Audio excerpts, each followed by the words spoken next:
v novembri 98, pred 10 ročím tu na tehelnom poli.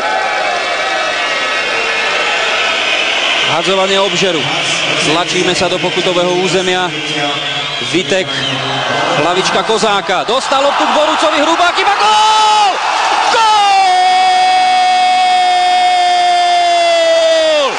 1-1, Stano Šesták. 85. minúta. Gól, ktorý sme si zaslúžili. Neuveriteľná chyba Artúra Boruca. Všetko to uvidíme, tehelné pole aj futbalové Slovensko sú na nohách. Mali sme hlavy dole, ocitali sme sa pomaly na podlahe zápasového ringu. Vitek, hlavička Kozáka, teraz príde tá hrubá chyba, pošmyknutie sa Boruca a gól Stana Šestáka. Jeho 5. v reprezentácii a aký ste najcennejší. Hrajme s ofenzívnym rizikom aj ďalej, poďme za víťazstvom. Tento moment sme si vypýtali. 1-1. Ja myslím, že zaslúžene, naozaj zaslúžene sme vyrovnali a teraz... Pozor na Brožeka, Brožek. To je Křinovek. Prepáčte, Jacek Křinovek.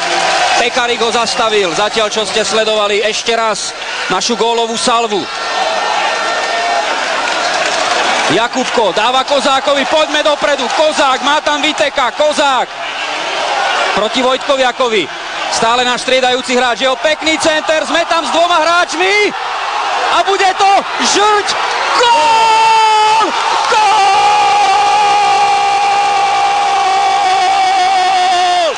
2-1 gól! 86. minúta, Slovensko-Poľsko 2-1. Za 2 minúty Vajsov zázrak 2-1.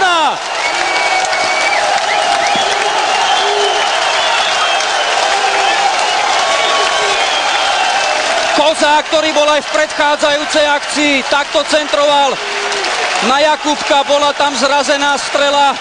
Dúdka zastavil pokus Šestáka, ale ten napokon loptu, ktorá sa odrazila od Žrde, posiela do siete.